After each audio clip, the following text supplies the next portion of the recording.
ঠিকানা ঠিকানা আপোষ का সংগ্রাম এই আপোষ का সংগ্রাম মুজিব পদের ঠিকানা মুজিব পদের ঠিকানা মুজিব পদের ঠিকানা আপোষ का সংগ্রাম আপোষ का সংগ্রাম এই আপোষ का সংগ্রাম দিল্লি না ঢাকা দিল্লি না ঢাকা দিল্লি না ঢাকা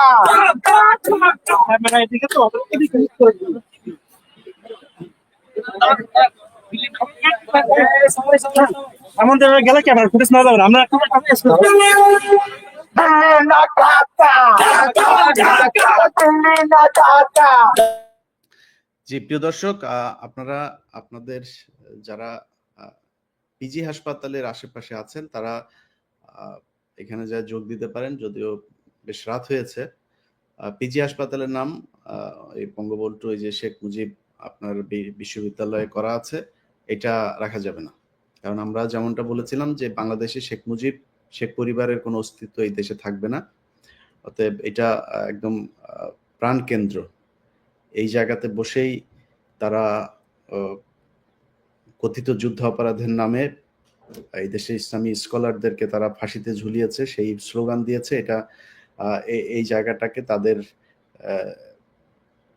মুক্ত করতে হবে। যে কারণেই বেশ কিছু বাংলাদেশের দেশপ্রেমিক মানুষ তারা একসাথে হয়েছে। কিছুক্ষণের মধ্যেই পিজি হাসপাতালের এই নাম চেঞ্জ করা হবে। শেখ মুজিবের নামে যেই প্রাচীরটা এই নাম ফলকটা আছে সেটা সরিয়ে দেওয়া হবে। তো আপনারা যারা আছেন তারা ওইখানে যুক্ত হতে পারেন, না হলেও সমস্যা নেই। তবে বিভিন্ন সংস্থাকে বলবো আপনারা প্রথম আলোর সামনে গিয়ে প্রথম আলোকে বাঁচানোর চেষ্টা করেছেন এবং গতকালকে 32 নম্বরেও আপনারা প্রথমে চেষ্টা করেছেন যে সেখানে যাতে বুলডোজার যাতে না ঢুকানো হয়। ওই ধরনের কোনো তৎপরতা দেখাইতে যায় না। আমরা আপনাদের এই সরকারে আছেন বা সেনাবাহিনীর কে কোথায় আছেন আমাদের কোনো সমস্যা নাই, কিন্তু শেখ হাসিনা এবং ইন্ডিয়া এই প্রশ্নে, আওয়ামী লীগ ইন্ডিয়ার এই প্রশ্নে কোনো ধরনের নমনীয়তা দেখানো যাবে না এবং কোনো ধরনের আপোষ চলবে না, কোনো ধরনের নিয়ম নীতি কোনো কিছু দেখানো যাবে না। এই জায়গায় সবাই একমত। এই দেশে শেখ মুজিবের নামে যা যা ছিল, শেখ হাসিনার নামে, শেখ পরিবারের নামে, এটা একটা লম্পট, একটা দুর্নীতিবাজ এবং দেশদ্রোহী ভারতীয় একটি পরিবার। সো এই পরিবারকে এই দেশে রাখা যাবে না। তাদের মামু বাড়ি দিল্লি, সেখানে তারা থাকবে। যাই হোক, আমরা সরাসরি সেখানে দেখছি কি অবস্থা।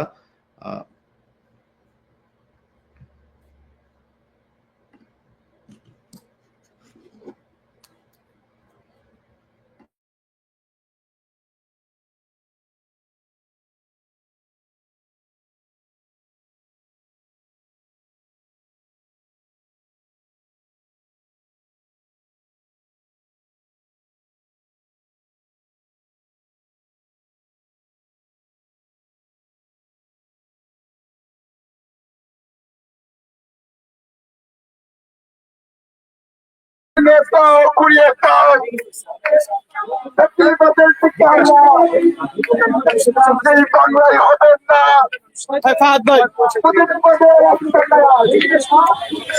করে করে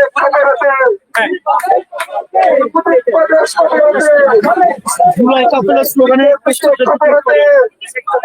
সবাই চাইছি নতুন স্লোগান এখানে আসতেছে।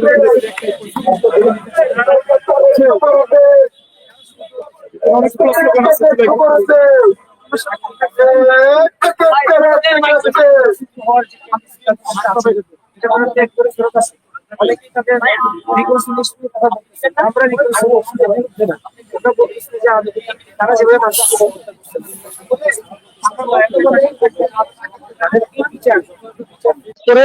তারপর তাদেরকে বাদ বাকি যেসব কাজ এগুলো করতে বলে। ঠিক আছে, ধন্যবাদ।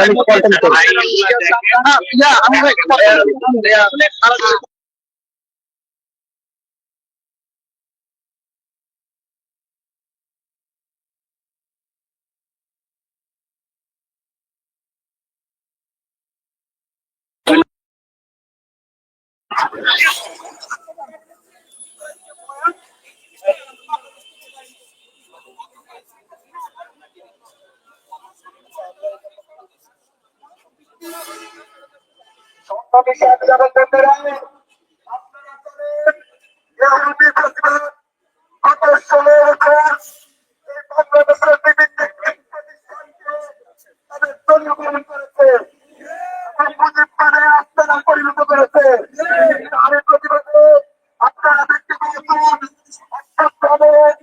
বাংলাদেশের প্রতিষ্ঠানগুলোকে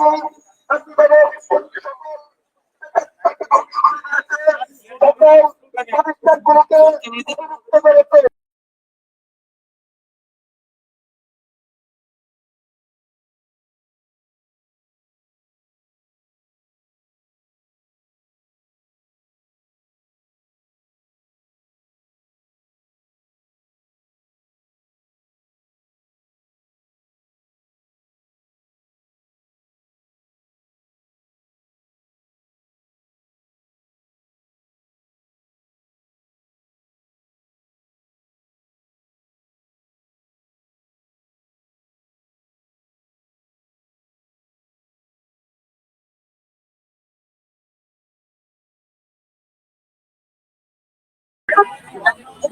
ভাই আপনাদের ভাই ভাই হামজা ভাই আপনাদের সামনে আসেন না ভাই সামনে করে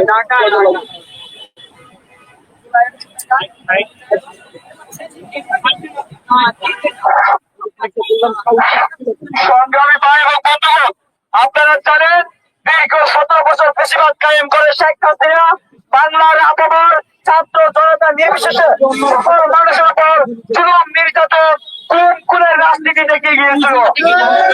সেই বেশিরভাগের কায়েম করার জন্য সেই মুজিবের ধর্মীয় নামে মুজিবের নামে সবকিছু নামকরণ করে বেশিরভাগ কায়েম করেছে। তারা মুক্তিযুদ্ধের চেতনার নাম দিয়ে মুক্তিযুদ্ধের গান গেয়ে সারা বাংলায় বেশিরভাগ কায়েম করেছে। তারা মুজিবের নামে নামকরণ করতে গিয়ে আমেরিকরণ করতে গিয়ে সারা বাংলাদেশকে তারা কর্তৃত্ব করে আমাদেরকে নির্যাতন শোষণ করেছে। আমাদের ভাইকে অত্যাচার করতে নির্যাতন করেছে, খুন করেছে। বেশিরভাগ কায়েমের লক্ষ্য হিসেবে সেই আমরা যখন 17 বছরে কূপ নিয়ে জেগে উঠে জুলাই অভ্যুত্থানের মধ্য দিয়ে বেশিরভাগকে বিতাড়িত করেছে, তখন সেই দিল্লি শ্বশুর বাড়িতে বসে তারা এখন ষড়যন্ত্র করে যাচ্ছে। তারা ভাবছে দিল্লিতে বসে তারা বাংলাদেশকে আবার নির্যাতনের বিশ্বাস করতে পারবে।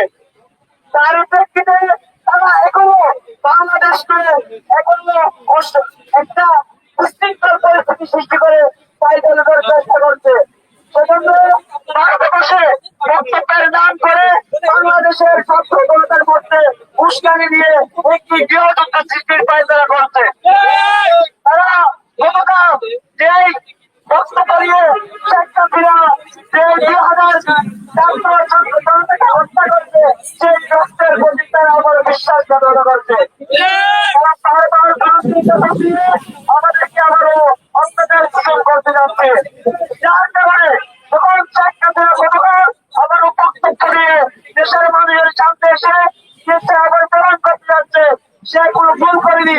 তখন আমাদের রক্তের বাইরের সাথে যারা রক্ত দিয়ে শহীদ করে আহত হয়ে বাংলাদেশকে বেশিরভাগ মুক্ত করেছে তাদের রক্তের হিসাবে বেইমানি করা হচ্ছে। তার প্রেক্ষিতে আমরা গতকাল 35 নম্বর বাড়ি সহ বেশিরভাগের যে মূল উৎপাদন ছিল সবগুলোর মূল উৎপাদন করে বাংলাদেশকে বেশিরভাগ মুক্তকরণ করতে যাচ্ছি। কিন্তু আমরা দেখতে পাচ্ছি এখনো পর্যন্ত আমরা যে মেডিকেলের সামনে দাঁড়িয়েছি পিজি হাসপাতাল সেটাকে নামকরণ করে তার পরিকল্পনার দৃষ্টান্ত স্বরূপ শেখ মুজিবের নামকরণ করেছিল। কিন্তু যারা বাংলাদেশে আমরা অনেক বিশ্ববিদ্যালয় মেডিকেল বিশ্ববিদ্যালয় সহ নামকরণ পরিবর্তন হলো সেই পিজি হাসপাতাল আগের নামে ফিরে যেতে পারেনি। এখনো আমরা এখানে ষড়যন্ত্রের গন্ধ পাচ্ছি, যেখানে আমরা ভাবছি এখনো এখানে ষড়যন্ত্রের বসে আছে।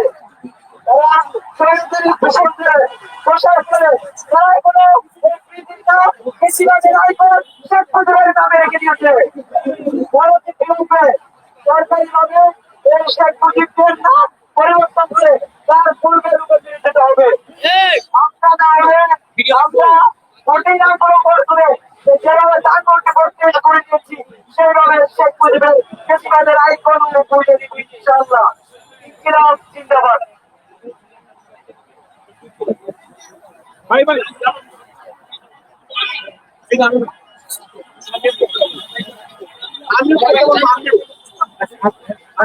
আপনাদের বলতে দিল্লি বাংলাদেশে তারা প্রতিবাদে জয়েন করেছিল। বাংলাদেশের বিপ্লবী জনতা সেই চাষিবাদ মুক্ত করার জন্য সারা দেশে আওয়ামী লীগের মুখে দেওয়ার জন্য কাজ করে যাচ্ছে। আজকের উদ্দেশ্যে বক্তব্য দিয়ে আসছে ঢাকা কলেজের শিক্ষার্থী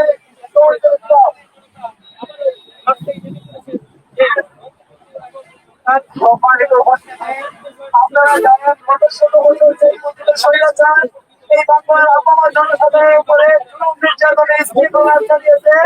গত ২৪ অঞ্চলে যারা নির্যাতন চালিয়ে শত শত হাজার হাজার শিক্ষার্থীকে শহীদ করে এবং কয়েক হাজার শিক্ষার্থীর রক্তের বিনিময়ে নতুন নতুন স্বাধীন বাংলাদেশ যে গড়ে উঠেছিল, সেই স্বাধীন বাংলাদেশে এখন পর্যন্ত বেশিরভাগের নাম করে অনেকগুলো প্রতিষ্ঠান চলমান রয়েছে। এই বাংলার জনগণ তাদের ঘৃণা করে প্রত্যাখ্যান করে ঘৃণা জাতির নিষেধ করছে। বাংলার মানুষকে ভালোবাসতে পারে নাই,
আমাদেরকে আমাদের সামনে রাখবেন।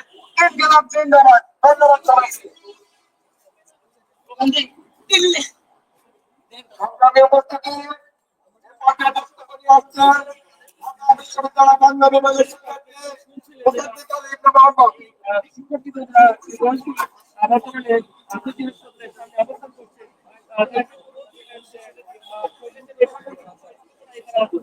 সংগ্রামী উপস্থিতি, আপনারা জানেন দিল্লির এক্সটেনশন খুনির গত ১৫ বছর যাবৎ বাংলাদেশের সাধারণ মানুষের উপরে নির্যাতনের স্টিম রোলার চালিয়েছে।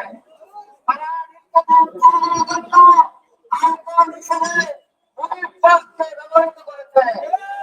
আপনারা জানেন রাষ্ট্র যত প্রতিষ্ঠান ছিল, যত বিশ্ববিদ্যালয় ছিল, যত শিক্ষা প্রতিষ্ঠান ছিল, অধিকাংশ শিক্ষা প্রতিষ্ঠান বিশ্ববিদ্যালয়কে এবং রাষ্ট্রায়ত্ত প্রতিষ্ঠানগুলোকে তারা নিজেদের সময় নামকরণ করার মাধ্যমে নিজেদের নামকরণ করার মাধ্যমে তারা দলীয় প্রতিষ্ঠানে পরিণত করেছে।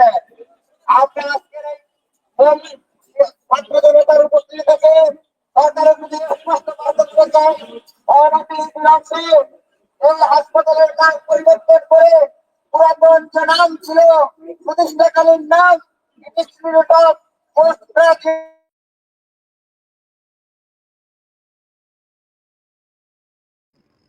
যারা লাইভ দেখছেন এবং আশপাশে আছেন অনেকেই যুক্ত হয়েছেন এবং আরো যারা আছেন তারাও যুক্ত হন। পবিত্র দায়িত্বটা পালন করে আসুন। একজন বাকশাল স্বৈরাচার যে কিনা প্রায় কয়েক লক্ষ মানুষকে না খাইয়ে মেরেছে, ক্রস ফায়ারের প্রথম জনক, যে দুর্ভিক্ষের নামে তার দলের লোকজনকে দিয়ে লুটপাট করিয়ে তারপরে কৃত্রিমভাবে এই দেশে দুর্ভিক্ষ তৈরি করেছে। রাজনৈতিক প্রতিপক্ষ জাসদের প্রায় ৩০,০০০ নেতাকর্মীকে হত্যা করেছে। সারা দেশে তাদের যে রক্ষী বাহিনী তাদের মাধ্যমে সারা দেশে হত্যা, ধর্ষণ, লুটপাট করিয়েছে। তার জনক খুনি মুজিব। মুজিবের কোনো নাম কোনো খুনির নামে বাংলাদেশে থাকতে পারে না। যাই হোক, আপনারা যারা আছেন কাজ এখন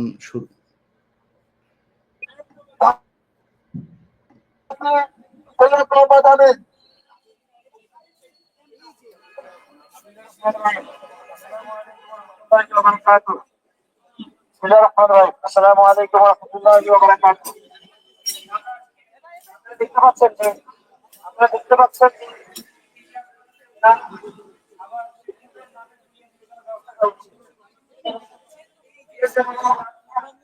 এই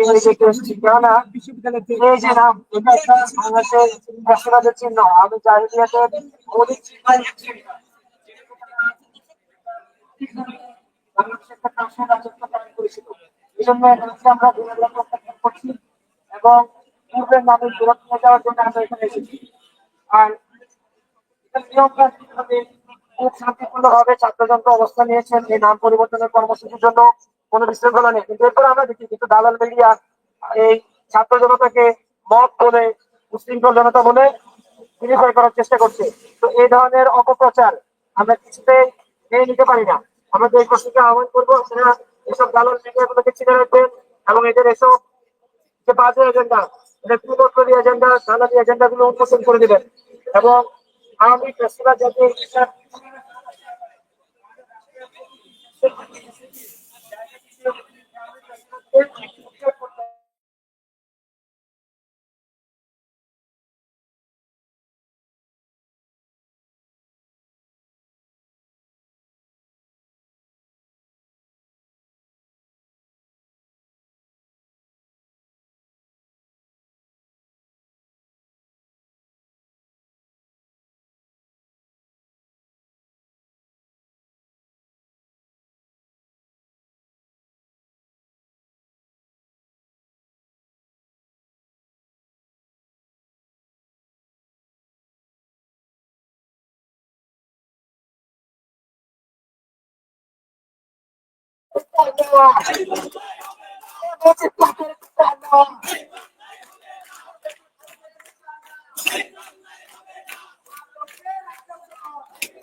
পাকিস্তানের ভাই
দর্শক, কাজ হয়ে যাবে ইনশাল্লাহ।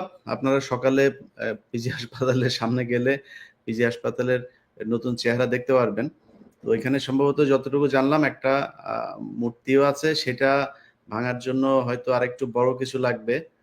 তো আজকে যেহেতু বুলডোজার টোজার নাই, সো আমরা চেষ্টা করব যে রাতের মধ্যে এখানে যারা আছে তারা মোটামুটি ভেঙে এটা সাইজ করে ফেলবে। আর একটা বিষয় বলে রাখি যে এই দেশের বিরুদ্ধে যারা কাজ করেছে তাদের সবাইকে এটার জন্য পে করতে হবে। প্রথম আলো ডেইলি স্টারের সামনে সেনাবাহিনী মোতায়েন করে সেনাবাহিনীর যেসব বিডিআরের এই পিলখানা হত্যাকাণ্ডের সাথে জড়িত, গুম খুনের সাথে জড়িত, তারপরে আয়নাঘরের সাথে জড়িত সেই সব সেনাবাহিনীর লোকজন এখনো চাচ্ছেন যে তারা আবার ফের ভারতের হয়ে সেনাবাহিনীকে কাজে লাগাবে। বাংলাদেশের সেনাবাহিনী ওই মুডে নাই। বাংলাদেশ সেনাবাহিনীর অধিকাংশ অফিসার, বিশেষ করে মধ্যম সারি এবং জুনিয়র অফিসার, এখন তারা যে কোনো জায়গায় বাংলাদেশের হামলা চালাইতে পারে। আজকে 2 দিন শেখ হাসিনা এই ভাষণ দেওয়ার কারণে তাদের সাহস বেড়ে গেছে। মুজিববাদের চূড়ান্ত পতন হওয়া পর্যন্ত তারা এই হামলাগুলো করতে থাকবে। তাই বাংলাদেশের যত জায়গা আছে পিজি সহ সবখানে আমাদের মুজিববাদের পতনের জন্য কাজ করতে হবে। দিল্লি না ঢাকা, দিল্লি না ঢাকা। তাদেরকে বলবো যে প্রথম আলো ডেইলি স্টারের এই বাঁচিয়ে রাখার সেনাবাহিনী মোতায়েন করে ওইখানে ওইটারে ধরে নিয়ে ক্যান্টনমেন্টের ভিতরে নিয়ে যান, ক্যান্টনমেন্টের ভিতরে নিয়ে তারপরে বাঁচান, দেখি কেমনে বাঁচাইতে পারেন। ডেইলি স্টার প্রথম আলো বাংলাদেশের শান্তিতে কাজ করতে পারবে না, কারণ এরা বাংলাদেশের কোনো গণমাধ্যম না। এরা ভারতের সোর্স, ভারতের গুপ্তচর বৃত্তি করা এদের কাজ। সারা জাতির কাছে সবকিছু পরিষ্কারভাবে বলতে হবে যে উদিচি থেকে শুরু করে ছায়ানট, এই 21শে আগস্ট গ্রেনেড হামলা, তারপরে বিডিআর হত্যাকাণ্ড, এই সব ঘটনায় সারা দেশে যেভাবে জঙ্গি সাজিয়ে মানুষকে হত্যা করেছে, মানুষকে গুম করেছে, নির্যাতন করেছে, 16 বছর ধরে জেলখানায় রেখেছে, এইসবের কৈফিয়ত দিতে হবে, ক্ষতিপূরণ দিতে হবে, মাপ চাইতে হবে, তারপরে তাদেরকে আবার সাংবাদিকতায় ফিরে আসতে হবে। তার আগ পর্যন্ত তাদের পেছনে আমরা লেগে থাকব। সেনাবাহিনী যদি মনে করে তাদেরকে এইভাবে দিয়ে তারপরে শেল্টার দিয়ে পাহারা দিয়ে তারপর বাঁচায় রাখবে, এটা ভুল। ইনশাল্লাহ এটা দেখা যাবে কি করা যায়। বাংলাদেশের মানুষ এখন ভারত মুক্ত করার, তাদের প্রিয় মাতৃভূমিকে ভারত মুক্ত করার মুডে আছে।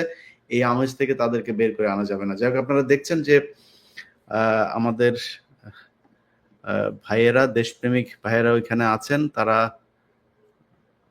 স্লোগান দিচ্ছেন, স্লোগানের তালে তালে ভাঙচুর চলছে। শেখ মুজিবের নামের উপরে এরই মধ্যে কালি পড়ছে।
কিন্তু তাদেরকে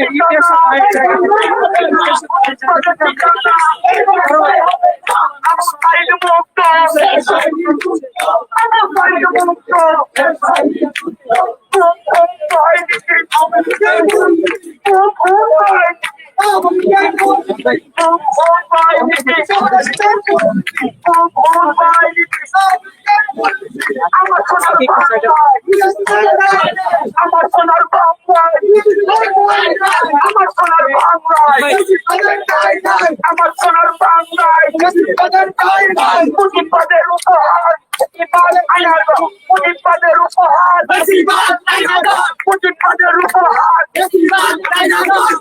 মুজিববাদের উপহার, মুজিববাদের উপহার, 24 হাতিয়ার, 24 হাতিয়ার, 24 হাতিয়ার, দিল্লি ঢাকা, দিল্লি ঢাকা, তুলাইয়ের বেসাদার ভুলিনি ভুলবো না, তুলাইয়ের বেসাদার ভুলিনি ভুলবো না, তুলাইয়ের বেসাদার ভুলিনি ভুলবো না, তুলাইয়ের বেসাদার ভুলিনি ভুলবো না। আমার মায়ের রক্ত, আমার মায়ের রক্ত, আমার মায়ের রক্ত, পাঁচ সালি মুজিবাদ, পাঁচ সালি মুজিবাদ, মেহনতের মুক্ত, মেহনতের মুক্ত,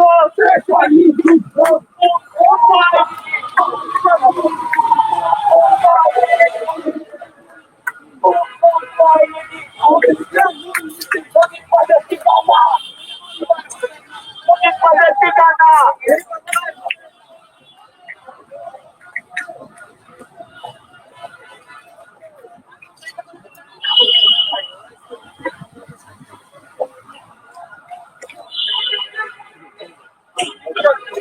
তো আমরা মনে করি এটা দক্ষ এবং যোগ্য প্রশাসন এবং একটা দক্ষ এবং যোগ্য ক্যাবিনেট হলে এটা সম্ভব অসম্ভব কিছু না। কিন্তু এটা আমি এখন এটা বলে লাভ নাই। যারা পরিচ্ছন্নতা আছেন, যাদের আসলে ওই যে ক্ষমতা আছে, তারা সবাই করেন, তাহলে তারা হয়তো এটা করতে পারে বলে মনে হচ্ছে। আচ্ছা, আপনারা এই জনগণের ন্যায় চিকিৎসা এবং সুস্থ চিকিৎসার জন্য কি আপনি আবার বিভিন্ন ধরনের কমিশন আমাদের আসলে আমাদের সামগ্রিক যে কর্মসূচিটা জনগণের কল্যাণের নিমিত্তেই। তো অবশ্যই আমরা আসলে মানে রিয়েকশনারি কর্মকাণ্ড এগুলো আছে, শুধু এগুলো না, আমরা আমাদের মতো করে বিভিন্ন কর্মসূচি চালাবো ইনশাআল্লাহ, যেভাবে করে আমরা ওভারঅল দেশের জন্য একটা পজিটিভ চেঞ্জ আনতে পারি।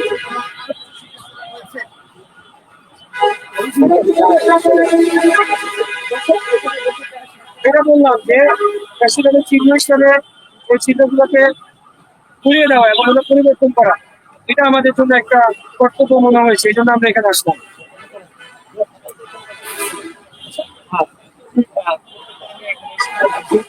নাম পরিবর্তন আপনি কিন্তু দেখেন ভিতরে কেউ ঢুকে নাই, ভিতরে কোনো প্রপার্টি নষ্ট নাই, শান্তিপূর্ণ কর্মসূচি এবং খুব সুন্দর মতো কিন্তু এই কাজগুলো হয়ে যাচ্ছে। নামটা পরিবর্তন করে দেবে যে নাম নিজস্ব সেটা ফ্যাসিবাদের যে চিহ্নগুলো এগুলো অপসারণ ছাড়া পুরোনো আবর্জনা সরঞ্জাম নতুন বাংলাদেশ গড়ার কাজটা সম্পূর্ণ হবে। সিম্পল বিষয় নিয়ে আসলাম এখানে। আলটিমেট কোনো মোটিভা কোনো এজেন্ডা ওরকম কিছু না। আমরা সাধারণ মানুষ হিসেবে, সাধারণ ছাত্র জনতা হিসেবে আসছি। কতদিনের প্ল্যান ছিল আপনাদের, এটি মানে পরিকল্পনা ছিল এটা না, এটা দেখেন মানুষ কিন্তু স্বতঃস্ফূর্ত মানুষ। 5 তারিখের পরে মানুষ ঘরে ফিরে গেছে এবং সংস্কারের আশ্বাস খুনিদের বিচারের আশ্বাস ঘরে ফিরে গেছে। আমরা যখন দেখতেছি শহীদরা বিচার পাচ্ছে না, আহতরা চিকিৎসা পাচ্ছে না এবং বরঞ্চ শহীদদের নিয়ে রিপোর্ট দেওয়া হচ্ছে, তখন কিন্তু মানুষের ভয় থাকতে পারে না। সেটা জনগণের সারা দেশে কিন্তু মানুষ এটাই মনে হয়।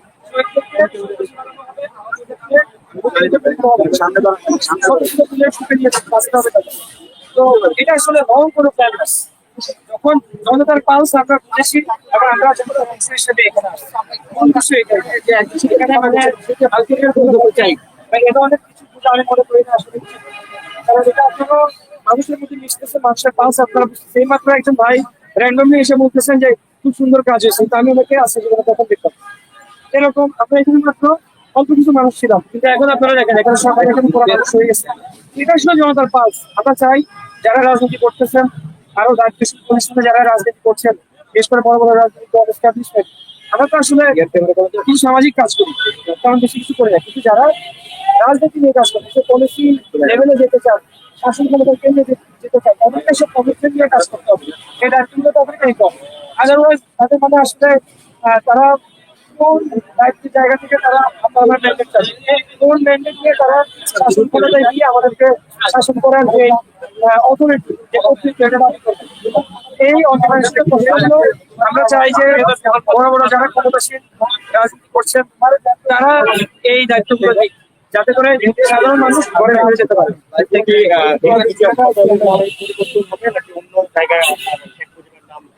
আমরা তো চাই যে আগের নাম সে নামে যায়, অনেক আগে থেকে মানুষ অলরেডি এভাবে জানে, চিনে। বিএসএমই কিন্তু আপনি একটা রিক্সাওয়ালা জিজ্ঞেস করেন 50% চিনবে না, পিজি বলেন সবাই চিনবে। তো এই যে নাম পরিবর্তনের এগুলা যে এজেন্ডা প্রত্যেকটা জায়গায় কেন মানে আমরা কিন্তু দেখেন এটা ঘৃণার জায়গা থেকে আসি না। আমি জাস্ট ক্লারিফাই করতে চাই যে বাংলাদেশের ইতিহাস লিখতে গেলে ভালো মন্দ মিলে শেখ মুজিবের নাম অবশ্যই আসবে। এবং 65 থেকে 70-এর যে সময়টা, এই সময়টা যদিও এখানে ছাত্রলীগের তৎকালীন একটা অংশ ইঞ্জিনিয়ারিং আছে, সিরাজুল আলম খান, কাজী আরেফ, এদের ইঞ্জিনিয়ারিং আছে, কিন্তু মানুষের একটা অংশ থাকে আসলে বঙ্গবন্ধু ছিলেন। কিন্তু 72 থেকে 75 উনি ওনার লিগেসি নষ্ট করছেন। উনি এটা নষ্ট করে উনি ফ্যাসিবাদের মানে বাংলাদেশের ইতিহাসে প্রথম ফ্যাসিবাদী শাসক হিসেবে আবির্ভূত হয়েছেন, বাকশাল কায়েম করছেন। এই জন্য উনি ইতিহাসে রাস্তা করে নেতৃত্ব হয়েছেন এবং মানুষের রিয়েল ইতিহাসগুলো জানতেছে। আমরা তো ধরেন যে আমাদের মোটামুটি বয়সী সাথে পড়াগুলো আগে করছি, ইতিহাসগুলো করতে হচ্ছে ইন্ডিপেন্ডেন্ট সোর্স থেকে, আন্তর্জাতিক যারা লেখক আছেন তাদের থেকে। কিন্তু জেনজি যারা এটা শিখতেছে, আমি দেখেন এটা এটা পেয়ে কিন্তু তারা এটা পেয়ে কিন্তু তারা সেই মুজিবের যে আসল অবস্থা এবং তার যে শেষ অবস্থা এটা কিন্তু তারা বুঝে ফেলতেছে। তো এখন ওনার তো মানুষের বিবেচনা হয় শেষ অবস্থা দিয়ে, ওনার শেষটা ভালো হয় না, যার কারণে ইতিহাসের কিছু জায়গায় ওনার নাম আসলেও ওনাকে আপনি এভাবে জাতির পিতা মানে প্রত্যেকটা জিনিসের মধ্যে ওনার নাম দিবেন এবং ওটাকে ভাঙায় আপনি একটা গুম খুন হত্যা অরাজকতা এবং কর্তৃত্ববাদী সংস্কৃতি এটা কখনোই আসলে লজিক্যাল হতে পারে না এবং এটা স্বাভাবিক নৈতিকতার দাবিও না। আর এই বাংলাদেশ একটা প্রায় 90% মুসলিমের দেশ, কিন্তু কখনোই এটা করতে পারে না, এরকম জালিম কোনো মুসলিম কখনো হতে পারে। আমরা আসলে একটা ইমানি দায়িত্বের জায়গা থেকে আসছি এগুলো পরিবর্তন করা আমাদের জন্য খুবই গুরুত্বপূর্ণ, যাতে ধর্ম বর্ণ নির্বিশেষে সবাইকে ইনসাফ পায়। আপনারা সিদ্ধার্থ পালের ঘটনা জানেন, তিনি বাংলা সাহিত্যিক বাংলায় যে সাক্ষী ছিলেন, ওনাকে নিয়ে রাখেন, উনি তো হিন্দু মানুষ, কিন্তু স্যারের সাথে উনি তার চুলকে আলাদা ওভারঅল মহবুত করতেন, ভালোবাসতেন। ওনার মেয়ে কি বুঝতে ইন্ডিয়াতে নিয়ে ওনাকে গুম করে রেখে আসছে, ওনার জেলে রেখে আসছে, তখন তো কেউ সন্তান মানে কথাগুলো বলবো না। তাহলে আমার যেটা থেকে মানে হতে পারে মানুষ কি বলতেছে, কিন্তু আমরা দেখেন আবারও বলতেছি, ধর্ম বর্ণ আমরা সবাই বাংলাদেশের নাগরিক, আমরা সবার জন্য সুবিচার চাই, ন্যায় বিচার চাই এবং আমরা বিশ্বাস করি যে এই ন্যায় বিচারটা আসলে যে হাসিনার যে ফ্যাসিবাদী শাসন কায়েম করছে এবং অতীতবাদ শুধু হাসিনার কথা বলতে ভুল হবে, যে কালচারাল এস্টাবলিশমেন্ট প্রথমত রেজিস্টার এবং এই ধরনের দালাল মিডিয়া যারা আছে, একাত্তর টিভি, সময় টেলিভিশন যারা যারা করছে, যারা দেখছে মোজাম্মেল বাবু, এই ধরনের সাংবাদিক যারা যারা এগুলো করছে, আপনারা আসলে ফাইন করে নামিয়ে আইন, আপনারা কেউ আপনাদের বস কিনা কারো, কিন্তু ওনারা আসলে এগুলো করছেন। এই যে কিছুদিন আগে খবর বাড়িয়েছে সিমিন রহমান ট্রান্সকমের মালিক, ওনার 100 কোটি টাকা দিলে একজন সাংবাদিক ছিলেন, আমার নামটা কি আল্লাহ, বাট মোজাম্মেল বাবু হতে পারেন, যদি থেকে আমি মাপ চাই আপনারা রিপোর্টটা দেখে নিতে পারেন, এটা প্রকাশ হচ্ছে, এটা আপনারা পাবেন। এটা যখন যে হাসিনার বাসভবনে যখন মিটিং হচ্ছে তখন উনি সাংবাদিক ছিলেন, চিন্তা করেন। আর সাংবাদিকদেরকে আপনাদেরকে বলা হয় কি সমাজের ওয়াচিডগ, আপনারা সমাজের ন্যায় অন্যায় মানুষের কাছে জানান, সেখানে হাসিনার আমাদের সাংবাদিকরাই বিক্রি হয়ে গেছে। তো আসলে দেখেন মানে এমন একটা অবস্থা করছে যে টাকার লোক, নারীর লোক, মদের লোক, কি কি লোক দিচ্ছে আমরা যাই না আসলে, বাট এগুলো নিয়ে প্রত্যেকটা সেক্টরকে তারা ধসায় দিচ্ছে, পচায় দিচ্ছে। এগুলাকে যদি ঠিক করতে হয়, প্রথম ধাপ, প্রথম কাজ হলে এই ফাঁসিবাদের দৃশ্যমান যে চিহ্নগুলো এগুলো আমাদেরকে পালাই দিতে হবে। ঠিক যেমনি ভাবে হিরোপ্লাজের দেশে ওই হিরোপ্লাজের মুক্তি পালন হচ্ছে, ঠিক যেভাবে এই যে হিটলারের পতনের পরে ওই যে সোভিয়েত ইউনিয়নের পতনের পরে বার্লিন ওয়ালটা চালানো হচ্ছে, এভাবে করে যেভাবে ফ্রেঞ্চরা শাস্তি শুরু করে ফেলেছে, এভাবে এগুলো ফলানোর পরে এরপরে আমরা গঠনের চিন্তা করতে পারি। ধন্যবাদ। পরবর্তীতে এখানে যদি উন্নত চিকিৎসা দেওয়া না হয় সেই বিষয়ে আপনারা কি আন্দোলন দেখেন, আপনি বারবার ইন্ডেক্সের আলোচনা করতেছেন ভাই, মানে উন্নত চিকিৎসা তো হবে যখন আপনার রাষ্ট্রের টপ লেভেলের লোকদের সদিচ্ছা থাকবে। এখানে কিন্তু দেখেন একজন ডাক্তার, ওনাকে যদি আপনি, আমি একটা কথা বলি ডাক্তার ভাইদের বিষয় নিয়ে বলি, আপনারা জানেন কিনা যারা এই যে যারা ট্রেনিং ডাক্তার, মানে মেডিসিন পড়া ডাক্তার তো অনেকগুলো ট্রেনিং থাকে, এই বিএসএমই গুলোতে অনেকগুলো ট্রেনিং হয়। একটা ট্রেনিং ডাক্তারকে স্যালারি দেয় সম্ভবত, আমি আরো আগের হিসাব বলতেছি, ওটা 2 বছর আগের হিসাব দিতে পারে, এখন আপডেট হিসাবটা যায় না, 20,000 টাকা স্যালারি এবং ফুল টাইম তার পড়াশোনা কাজ 20,000 টাকা তার সম্ভব ঢাকা শহরে শাহবাগের মধ্যে এরিয়া আশেপাশে থাকা। তো এগুলো মন্ত্রী আর কি আপনারা কি এগুলো জানে না? জানেন। ওনাদের সদিচ্ছা থাকতে ডাক্তারদেরকে যদি তাদেরকে আপনি টেনশন কি করে দেন, তাদেরকে যথাযথ তাদের যে ওয়েজ, তাদের যেটা প্রাপ্য ওটা দেন, তাদেরকে ট্রেনিং দেন, বিদেশে ট্রেনিং এর ব্যবস্থা করেন। এবং শুধু ট্রেনিং না, মানে ডাক্তারি হচ্ছে একটা আর্ট, প্রফেশনাল যে মানে মেডিকেল সায়েন্স, এটার পাশাপাশি তাদের মানুষ হ্যান্ডেল করা, মানে পিপল হ্যান্ডলিং এর যে স্কিল গুলো দরকার সেগুলো শিখে যাবে। জাস্ট লাইক কর্পোরেট সার্ভিসে যেমন শিখায়, এগুলো শিখান, এগুলো শিখলে তখন আপনার সার্ভিস উন্নত হবে। আমি যদি বারবার করে ডাক্তারের দোষ দিই চিকিৎসার জন্য, তাহলে তো এটা আসলে ফিজিবল না। তো আমাদের কর্মসূচি ভাই গোড়ায়, আমরা গোড়ায় হাত দিচ্ছি। রাষ্ট্রের মূল কাঠামো গোড়া যদি ঠিক হয়, রাষ্ট্র যদি ইনসাফের জায়গা থেকে চলে, তাহলে অটোমেটিক বাকি সব এমনি ঠিক হবে। আর আমরা মুসলিম হিসেবে বিশ্বাস করি, যখন রাষ্ট্রটা ইসলামের শিক্ষার আদলে চলবে, ওই যে এনজিওর প্রেসক্রিপশন, তারপরে আমেরিকান প্রেসক্রিপশন, তারপরে ব্রিটেনের প্রেসক্রিপশন, এগুলো বাদ দিয়ে আমরা এখানে সংখ্যাগরিষ্ঠ মুসলিম নাগরিক এবং যারা হিন্দুরা আছেন তাদের সাথেও এবং অন্যান্য ধর্মাবলম্বী আছেন তাদের সাথেও কিন্তু আমরা সবকিছুর সাথে 1000 বছর ধরে চলতেছি। হ্যাঁ, সবকিছু মিলিয়ে যখন আমরা ইসলামের শিক্ষার মধ্যে চলবো, তখন রাষ্ট্র অটোমেটিক যে সাম্য ইনসাফ এগুলো কায়েম হবে বলে আমরা বিশ্বাস করি। তো আমার ভাই এটুকুই বলার ছিল। ধন্যবাদ আপনাকে আমাদের কথা।